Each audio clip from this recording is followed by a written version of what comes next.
우리 하나님 말씀 요한복음 3장입니다. 요한복음 3장 16절에서 21절입니다. 하나님이 세상을 이처럼 사랑하사 독생자를 주셨으니 이는 그를 믿는 자마다 멸망하지 않고 영생을 얻게 하려 하심이라. 하나님이 그 아들을 세상에 보내신 것은 세상을 심판하려 하심이 아니라 그로 말미암아 세상이 구원을 받게 하려 하심이라. 그를 믿는 자는 심판을 받지 아니하는 것이요 믿지 아니하는 자는 하나님의 독생자의 이름을 믿지 아니하므로 벌써 심판을 받은 것이니라. 그 전제는 이것이 있고 빛이 세상에 왔을 때 사람들이 자기 힘과 악함으로 빛보다 어둠을 더 사랑한 것이니라. 악을 행하는 자마다 빛을 미워하여 빛으로 오지 아니하느니 이는 그 행위가 드러날까 하며 진리를 따르는 자는 빛으로 오나 이는 그 행위가 하나님 안에 있어야 할 것임을 나타내려 함이라 하시니라. 아멘. 오늘은 오전 예배 후에 공동의회가 있습니다. 평소보다 조금 설교 말씀 짧게 하겠습니다. 우리 지난 주일 오전 오후 두 번에 걸쳐 생각한 것은 예수님과 니고데모의 대화, 그리고 그 가운데 있었던 예수님의 말씀이었습니다. 두 가지였는데 첫째는 거듭남이었습니다. 거듭나지 아니하면 하나님의 나라를 볼 수 없다.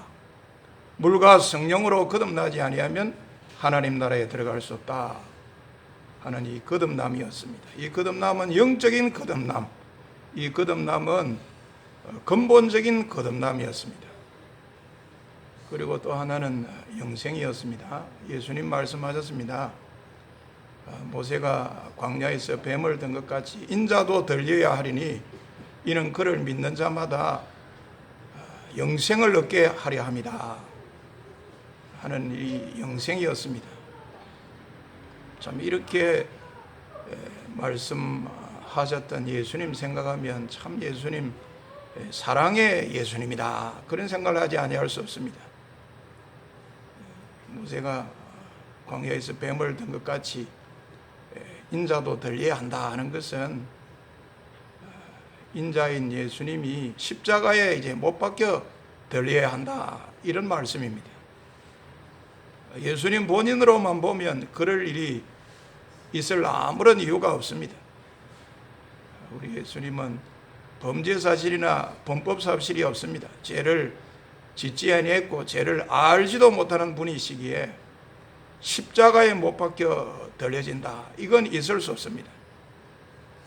그것은 우리 예수님께서 세상 죄를 지어가는 그 하나님의 어린 양으로서 자기의 그 생명마저도 자기의 목숨마저도 세상 사람들의 이 허물과 죄를 속하기 위해서 이제 대신 벌을 받는 모습으로 대속물로 주기 위해서 그런 뜻으로 십자가에 못 박혀 들려야 된다 하는 그런 의미입니다.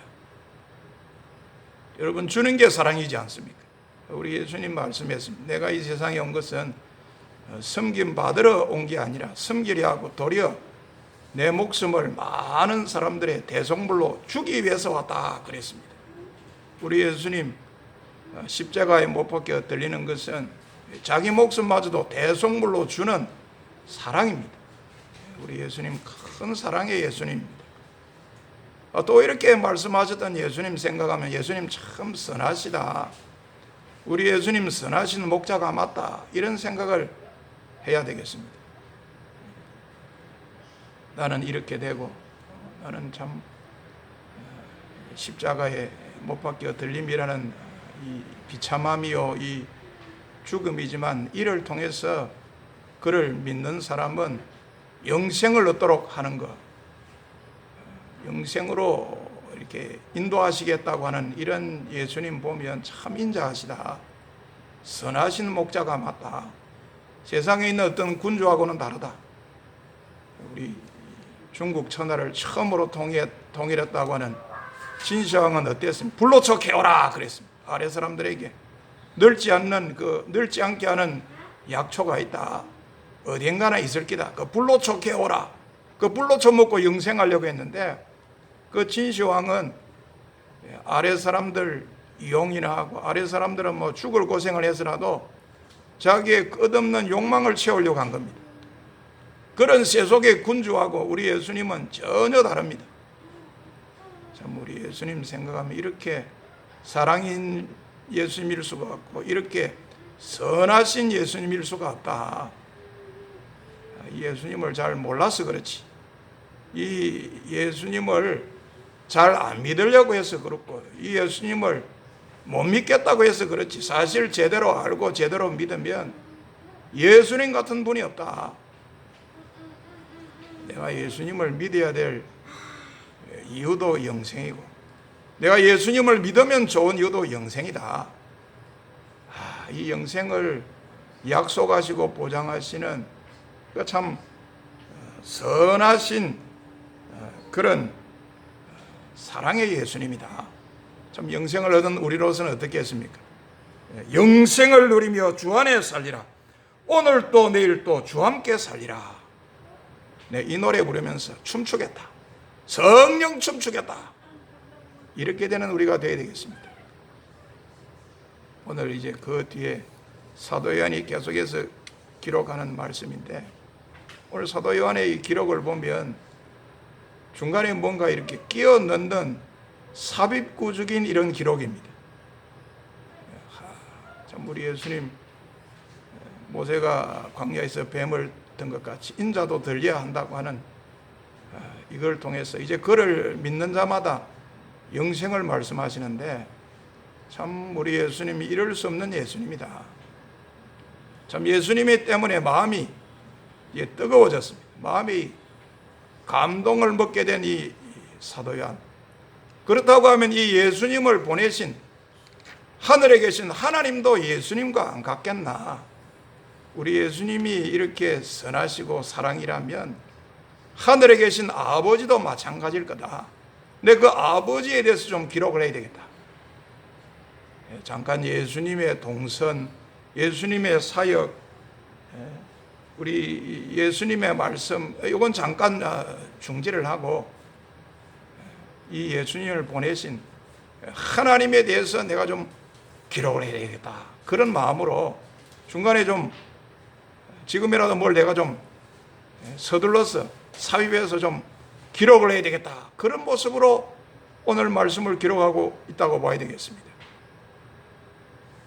이 기록하는 요한사도의 말씀 제일 처음이 하나님 사랑입니다. 하나님이 세상을 이처럼 사랑하사 독생자를 주셨으니 이는 저를 믿는 자마다 멸망하지 않고 영생을 얻게 하려 합니다. 하나님의 아들을 보내신 것은 세상을 심판하려 하는 것이 아니라 이 세상이 그로 말미암아 그를 믿고 구원을 받도록 하기 위함이다. 사도 요한 제일 먼저 하나님의 사랑, 세상을 이처럼 사랑하사 독생자를 주시는 사랑이다. 하나님의 사랑에 대해서 기록을 하고 있습니다. 그런데 어떻습니까? 하나님이 세상을 이처럼 사랑하사 독생자를 주시는 이런 사랑이다 할 때에 그때 세상이 하나님의 이 사랑을 받을 만한 그런 자격이 있고 그런 사랑을 받을 공로를 세웠어입니까? 그렇지 않을 겁니다. 그렇지 않습니다. 세상이 하나님 보시기에 좋았다, 심히 좋았더라, 그런 세상 아이가. 그래서 하나님 세상을 이처럼 사랑하사 독생자를 주신 거 아이가. 여러분 그거 아닙니다. 하나님께서 세상을 보니까 참 됐다, 저 정도면 충분히 내 사랑을 받을 짓을 하고 있다, 뭘 내가 못 아끼겠나, 그런 모습으로 사랑한 거, 그거 아닙니다. 우리가 이 성경을 읽어볼 때 우리가 첫째 또 느낌상으로도 그런 느낌이 오지 않습니다. 또 성경 우리가 전체를 읽어보노라 하면 어느 곳에서라도 그래서 그러므로 하나님이 세상을 이처럼 사랑하고 독생자를 주셨다, 그거 전혀 아닙니다. 정반대입니다. 오히려 세상은 하나님을 멀리 떠났다, 그 마음에 하나님 두기를 싫어하고 부패하고 타락한 그 아담의 본성을 따라서 살며 산 그런 세상, 그런 죄악된 세상, 하나님이 가장 싫어하는 죄악이 관영한 세상이었다. 그래 하나님의 이 진노 아래 놓일 수밖에 없고 실제로도 하나님의 진노 아래 놓인 그런 절망적인 세상이었다. 그럼에도 불구하고 독생자를 주시기까지 한 그런 사랑이다. 이 사랑입니다. 하나님 세상 보니까 안 되겠다. 저 세상 좀 괴가천선이라도 하고 난 뒤에 저 세상 보니까 안 되겠다. 황골탈퇴라도 하고 난 뒤에 그걸 보고 그런 모습을 보고야 내가 독생자를 주는 그런 사랑까지 해야 되겠다. 그거 아닙니다. 세상은 참 죄악이 관영한 세상이요, 범죄한 이런 세상, 하나님이 가장 싫어하는 그런 세상이라 할지라도 그럼에도 불구하고 그대로 그 모습 그대로 이렇게 독생자를 주시는 사랑이었다. 여기에 독생자를 준다는 것은 어떤 의미가? 독생자는 문자적으로 하면 이 하나밖에 없는 아들, 외아들이죠. 영어의 성경에 보니까 one and only, 하나이면서 유일한 아들, 독생자의 외아들입니다. 이게 하나님께서 세상을 이처럼 사랑하사 독생자를 주셨다. 이 하나님께서 가장 아까워하는 것을 아까워하지 않고 전부를 주었다, 그런 뜻이 되겠습니다. 아니 하나님 자신을 주었다, 그런 뜻이 되겠습니다. 사실 하나님 자신을 이 사람이 되게 해서 이 사람이 된 사람으로 하여금 하나님을 대신하게 하고 하나님의 모든 것을 이제 위임받게 한 그런 모습으로 이제 주셨다, 그런 뜻이 되겠습니다. 이 외아들을 주셨다, 독생자를 주셨다는 의미가 하나님 자신을 주었다. 하나님 자신을 사람이 되게 하고 그 사람으로 하여금 하나님을 대신하고 하나님의 모든 것을 위임받은 그 아들로 이렇게 주신 것이다. 그런 의미에서 이렇게 독생자를 주신 것이다 하는 이런 뜻이 되겠습니다. 그러므로 우리가 여기까지를 생각하면 하나님에 대해서 어떤 생각을 할 수도 있겠습니까? 하나님 참 그 어리석으면 하나님 그 계산할 줄도 모르고 계산하지도 않는 그 바보이시고 그 바보 사랑이구먼 이렇게 할 일이기도 합니다. 계산에 밝고 계산 잘하고 계산에 빠른 우리들이 볼 때 이 말씀까지만 보면 그런 생각을 하게 되지 않습니까? 이 세상이 뭐가 그렇게 하나님 마음에 든다고, 저런 세상인데도 독생까지 주시다니, 하나님 뭐가 아쉬웠어? 하나님 뭐가 부족했어? 하나님 무슨 손해볼 일이 있었어? 하나님은 자존심도 없으시기에 그래 자기 자신을 주시는 그런 사랑까지라는 말인가? 알고 보니 하나님 참 좀 어리석고 바보시고 그 사랑도 참 바보 사랑이구먼 이렇게 할 일 아닙니까? 바보야 할 이런 일이 될런지도 모르겠습니다. 우리 바보야 하면 별세하신 고 김수환 추경이 생각이 납니다. 고 김수환 추경, 그 로마 천주교, 한국의 천주교인들에게서 사랑과 존경받고 또 국민적인 사랑과 존경을 받았다, 막 그렇게 말해도 되지 않겠습니까? 그분이 살아계실 때, 자기가 나이가 85세 때 자기가 자기 모습을 그렸습니다. 자화상을 그렸어요. 그리고 그 밑에 글을 썼는데 그 글이 뭡니까? 바보야 하는 글입니다. 자기가 자기를 그려놓고 그 밑에 글을 쓴 게 바보야 합니다. 제가 뭐 김수환 추기경이 아니기 때문에 어떤 뜻으로 그렇게 했는지 정확하게는 잘 모르겠습니다만, 그러나 삼자인 저로서 느껴지는 것은 그렇습니다. 우리 참 추기경님 겸손하시다. 자기가 자기 그림 그려놓고 추기경이야 이래서 뭐 어떻게 되겠습니까? 우리들 마음속에 반발심이 생길 겁니다. 아이고, 김수환 우리 추기경님도 좀 교만하시고 자기 과시를 하려고 하고만. 이 추기경은 뭡니까? 우리 천주교에서 아주 고위 성직자 아닙니까? 고위 성직자. 아마 교황 다음에 가는 고위 성직자고, 한국에서는 천주교에서는 최고 고위 성직자가 해당되는 게 이 추기경입니다. 추기경이라는 직분이에요. 우리가 추기경이야 그랬으면 안 좋은 생각을 가질 건데, 바보야 이랬다고 보면 자기를 부정하고 겸손하시다 그런 생각이 먼저 들게 됩니다. 만약에 우리가 하나님의 얼굴을 그린다, 하나님의 모습을 그린다면 그릴 수는 없죠. 사실은 하나님은 영이시기, 하나님은 무슨 바디를 가졌다든지 형상이나 형체를 가진 분이 아니라 하나님은 영이시지 않습니까? 어떻게 우리가 그릴 수가 없어요. 어림도 없습니다. 그러나 오늘 우리의 이해를 위해서 만약에 그려놓고 우리가 밑에 그 글이라도 써야 된다면 아마 바보야 그렇게 쓸 수 있는 것이 아니겠는가, 이 말씀까지만 볼 때 그렇습니다. 그러나 그게 아니고 하나님을 향해서 참 사랑이야 해야 될 이유가 그 다음에 나옵니다. 하나님께서 세상을 이처럼 사랑하사 독생자를 주신 그 이유, 목적, 그 마음, 그 진짜 속마음, 그 궁극적인 마음 생각하면 하나님은 참 사랑이야 이렇게 돼야 될 일입니다. 그렇게 한 이유와 목적이 뭡니까? 멸망에 있지 않고 영생에 있고 심판에 있지 않고 구원에 있는 거예요. 그를 믿는 자마다 멸망치 않고 영생을 얻도록 하기 위해서, 심판을 받지 않고 구원을 받기 위해서 하나님께서 이 세상을 이처럼 사랑하사 독생자를 주셨다는 겁니다. 하나님이야말로 참 사랑이야. 참 사랑이 하나님이야. 하나님은 이렇게 손해를 보고, 하나님 이렇게 바보 취급을 받으면서도 하나님께서 보내신 이 독생자를 믿는 자에게는 이런 일이 있도록 하는데 궁극적인 마음이 있었구나 생각하면 정말 우리 하나님 참 사랑이야 이렇게 해야 될 일입니다.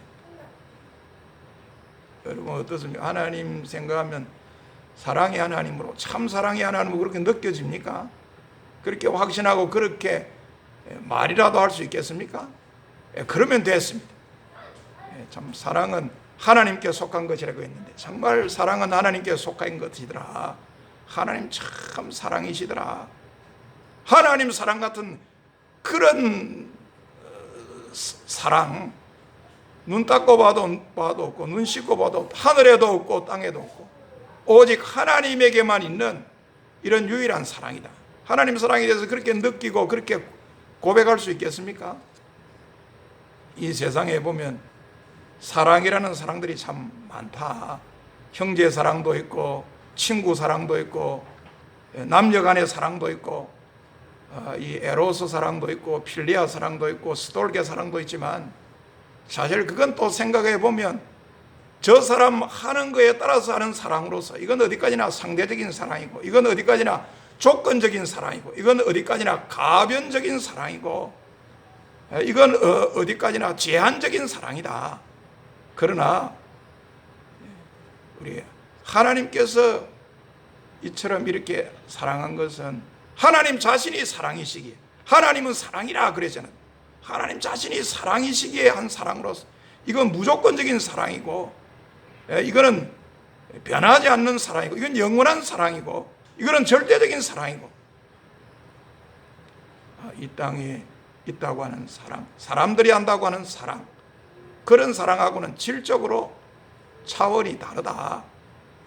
이건 정말 아가페 사랑, 신의 사랑이고 하늘에서 내려온 신적인 사랑이다. 여러분 하나님의 사랑 생각할 때 그런 생각이 들고 그런 고백이 되어진다면 된 겁니다. 그리고 요한 사도에서 기록되는 것은 이제 믿는 자가 되라, 믿는 자가 되어야 될 이 필요성과 중요성이 또 거꾸로 믿지 아니하는 자가 되지 말아야 될 그 필요성과 중요성입니다. 믿는 자가 되라. 이건 이미 말했습니다. 예수님도 말했습니다. 그를 믿는 자마다 영생을 얻게 하려 함이라 그랬습니다. 하나님이 세상을 사랑하사 독생자를 주신 것은 그를 믿는 자는 멸망치 않고 영생을 얻게 함이라 말씀했습니다. 오늘 또 말합니다. 그를 믿는 자는 심판받지 않고 그를 믿지 아니하는 자는 심판이다. 이렇게 말씀하고 있지 않습니까? 하나님의 독생자의 이름을 믿지 아니함으로 벌써 심판을 받은 것이라. 이렇게 말하고 있습니다. 믿는 자가 되어야 될까? 그리고 믿지 아니하는 자가 되어야 될 그 필요성과 중요성을 아주 이리 뚜렷하게 대조를 시키고 대비를 시키면서 사도 요한이 말씀합니다. 그런데 여기 심판, 이 심판은 또 다른 말로 정죄해도 되겠습니다. 정죄. 우리 성경 본문 난 외에 저 아래쪽에 보면 이 심판은 또는 정죄라 해도 된다, 아무런 이상이 없다, 그렇게 기록이 되어 있지 않습니까? 정죄, 컨뎀, 유죄 판결. 그러니까 여기 심판을 받지 않는다, 벌써 심판을 받은 거다, 이거는 정죄를 받았다, 유죄 판결을 받았다, 그런 뜻입니다. 그러니까 믿는 사람은 지금도 유죄 판결을 안 받았습니다. 앞으로도 그 유죄 판결에 대한 처벌받을 일이 없는 거예요. 그러나 믿지 않은 자는 벌써 유죄 판결을 받은 거예요. 지금 유죄 판결을 받고 앞으로 이제 그 유죄 판결 받은 거에 대해서 대가를 지불해야 되고, 그 유죄 판결 받은 거에 대해서 처벌받고 형벌받아야 될 일이 남아있는 거예요. 지금도 다르고 앞으로도 다른 거예요. 여러분이 믿지 않겠다, 다른 길이 없는 거예요. 다른 방법이 없다. 남편이 외도 안 했다는데도 그 아내가 믿지 않으면 어떻게 되겠습니까? 막 갈라서는 길밖에 더 있겠나, 그런 생각이 듭니다. 아무리 말해도, 아무리 설명하고 설득하고 양심적으로 이야기한다 하고 증거를 대고 정인을 세우고 정언을 해도, 알리바이가 성립되게 말해도 그 부인이 못 믿겠다, 안 믿는다 하면 별 수가 없지 않아. 다른 길이 없는 거예요. 서는 길밖에 더 있겠나, 그런 생각도 들게 되는데, 믿지 아니하는 자는 벌써 심판을, 다른 길이 없다는 거예요. 유죄 판결 이미 받았다.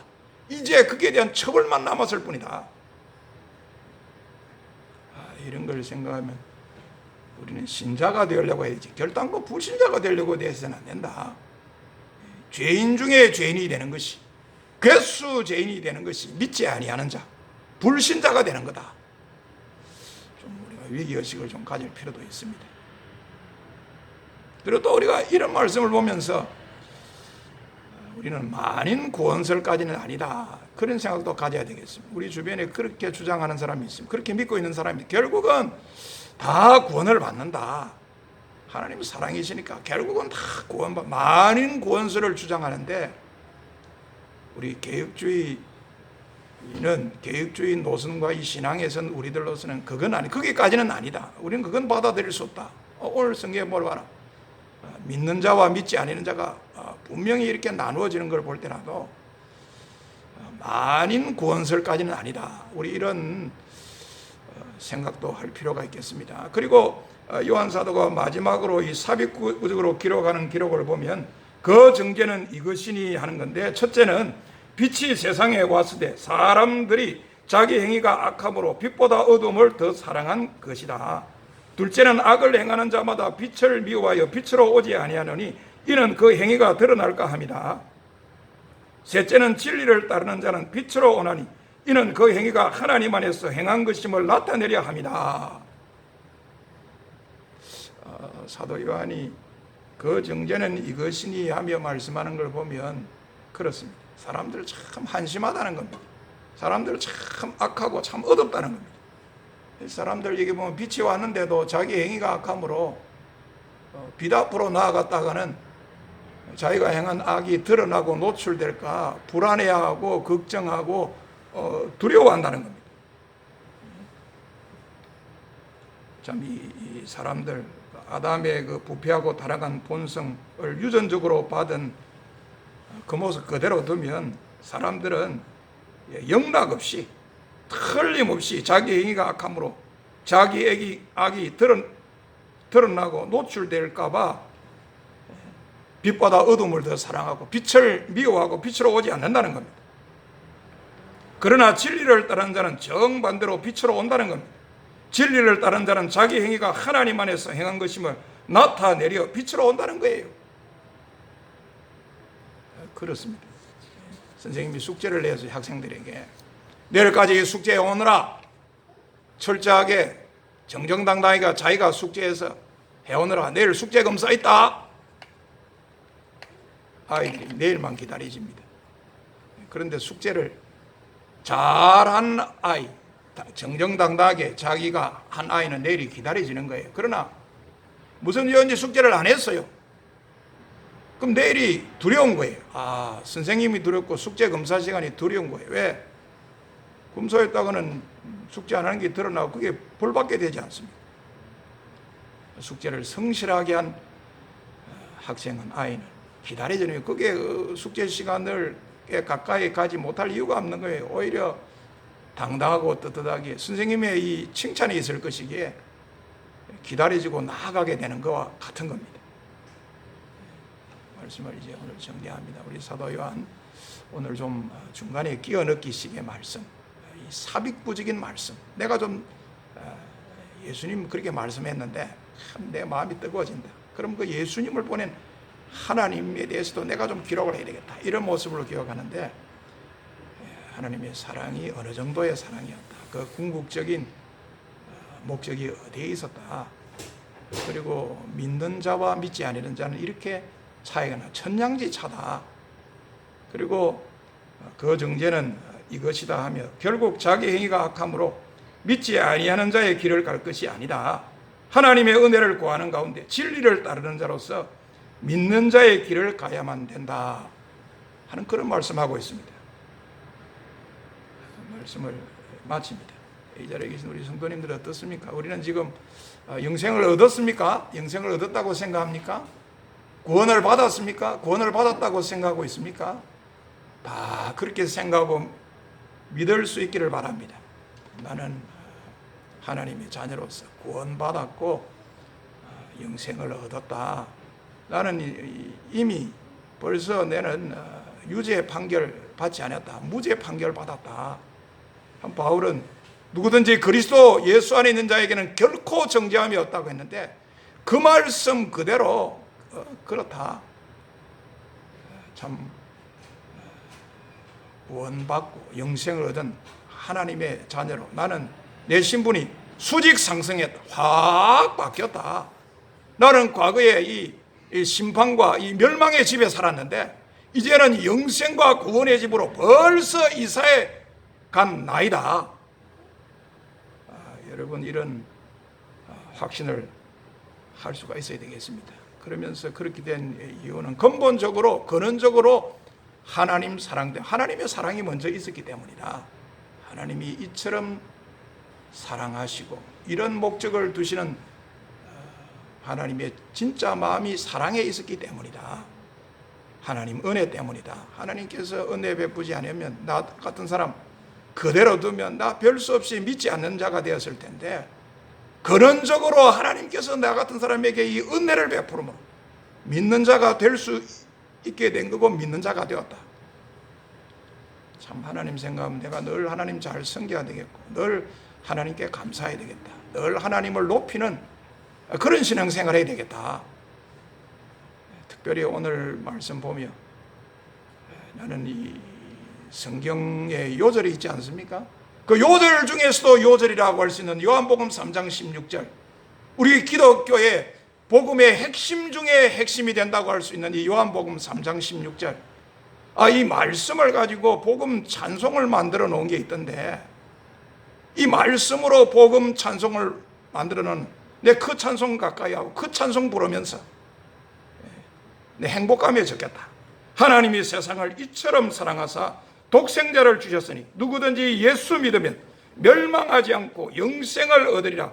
요한복음 3장 16절.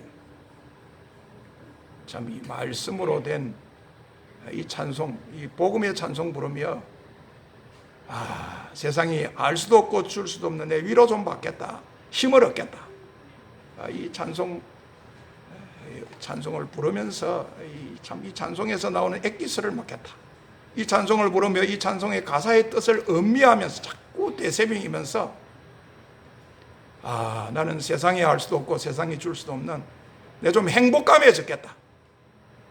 지금 얼마나 이 답답하고 덥고 폭염이고 이런데 내가 이 복음의 찬송을 부르면서 내 몸과 마음과 영혼까지 시원하게 하는 이 영적 청량자가 되도록 해야 되겠다. 이렇게 되는 우리가 되어야 되겠습니다.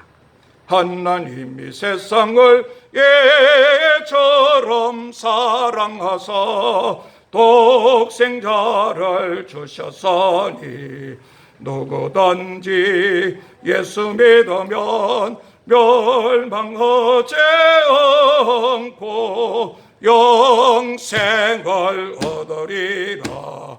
요한복음 3장 16절. 우리 오늘 찬미예수 710장입니다. 뒤에 그 주보 광고란에 가사를 적어 놨습니다. 부르겠습니다.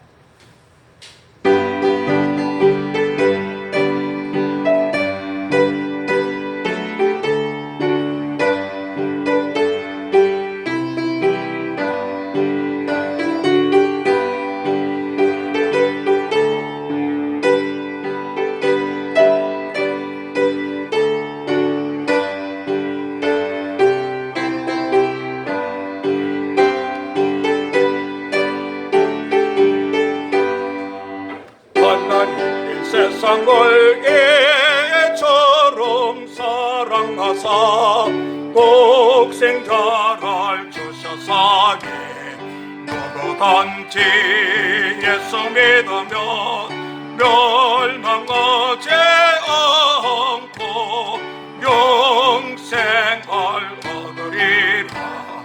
요한복음 3장 16절. 아멘.